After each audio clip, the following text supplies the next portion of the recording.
할렐루야. 사랑하는 대강의 가족 여러분, 오늘 하루도 하나님의 말씀과 동행하는 삶이 되길 소망합니다. 오늘 함께 나눌 하나님의 말씀은 요한복음 18장 12절에서 18절 말씀입니다.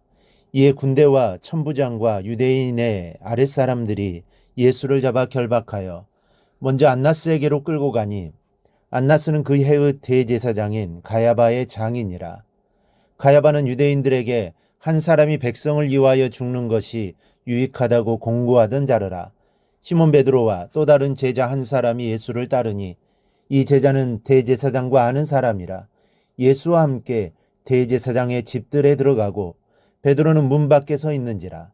대제사장을 아는 그 다른 제자가 나가서 문 지키는 여자에게 말하여 베드로를 데리고 들어오니, 문 지키는 여종이 베드로에게 말하되, 너도 이 사람의 제자 중 하나가 아니냐 하니, 그가 말하되 나는 아니라 하고, 그때가 추운 거로 종과 아랫 사람들이 불을 피우고 서서 쬐니 베드로도 함께 서서 쬐더라.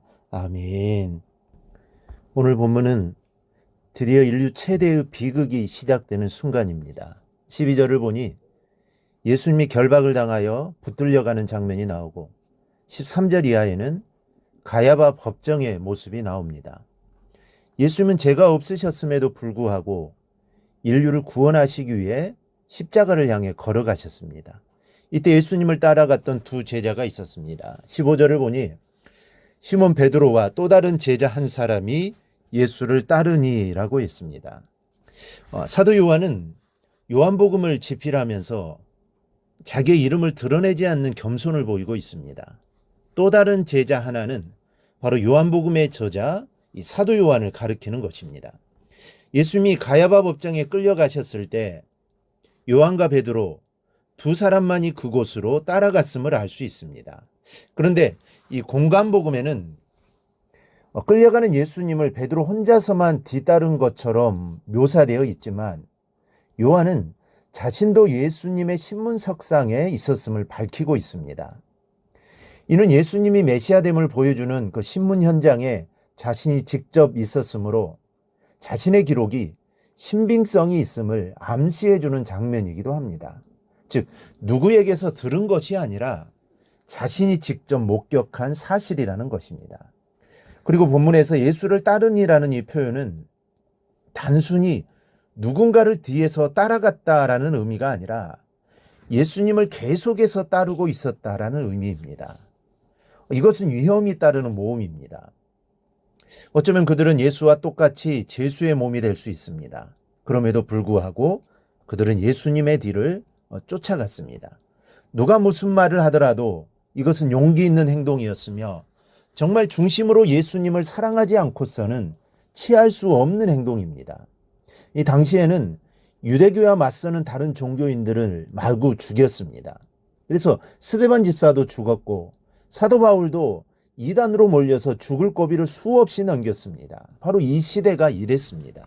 그러므로 다른 제자들은 어디론가 다 사라져버리고 요한과 베드로만이 이 가야바 법정까지 벌벌 떨면서 따라갔다는 것을 보면 가슴이 뭉클해집니다.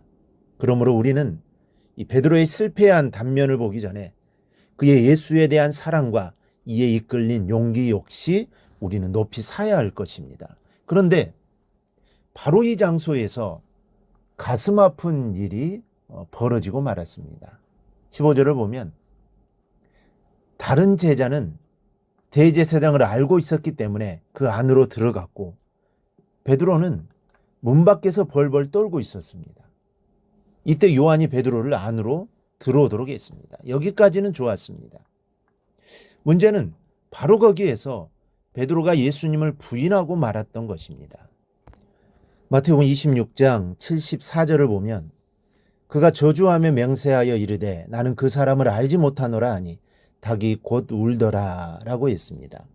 본문 17절을 보면 문 지키는 여종이 베드로에게 말하되 너도 이 사람의 제자 중 하나가 아니냐라고 물었을 때 나는 아니라고 대답하고 있습니다. 마태복음 26장 33절에서는 모두 주를 버릴지라도 나는 결코 버리지 않겠나이다 호언장담했던 베드로였습니다. 그런 사람이 이제 와서 저주하며 부인하고 있습니다. 그것도 총칼을 들고 위협하는 병사 앞에서 부인한 것도 아니요. 하찮은 계집종 앞에서 부인하는 이 베드로의 모습은 이 너무도 슬픈 일입니다. 그리고 18절을 보십시오. 그때가 추운 거로 종과 아랫사람이 불을 피우고 서서 째니 베드로도 함께 서서 째더라. 예수님을 부인했던 베드로가 저들과 함께 불을 쬐며 서 있는 모습을 연상해 보십시오. 베드로의 모습이 어떠했겠으며 그의 마음은 어떠했겠습니까? 누가복음 22장을 보면 기가 막히지 않을 수 없습니다. 베드로가 주님을 3번 부인했을 때입니다. 주님께서 돌이켜 베드로를 보시니 베드로가 주의 말씀 곧 오늘 닭 울기 전에 네가 3번 나를 부인하리라 하심이 생각나서 밖에 나가서 심히 통곡하니라. 베드로가 부인하는 소리를 예수님께서 들으셨던 것입니다. 주께서 돌이켜 베드로를 보시니 3번 부인한 베드로를 향해 바라보신 겁니다. 베드로의 눈과 주님의 눈이 마주치자 베드로의 머리를 스쳐가는 말씀이 있었습니다. 네가 3번 나를 부인하리라. 이 말씀이 생각나 그는 뛰어나가 가슴을 치며 통곡하게 된 것입니다. 사랑하는 여러분, 우리도 베드로처럼 언제 쓰러질지 모르는 사람들입니다. 언제 주님을 부인할지 모르는 정말 약한 존재들입니다. 그러나 베드로를 향해 원망의 눈길이 아니라 사랑과 긍휼의 눈길을 주셨던 예수님처럼 나 같은 죄인에게도 긍휼과 자비의 눈길로 바라고 보고 계심을 믿으십시오.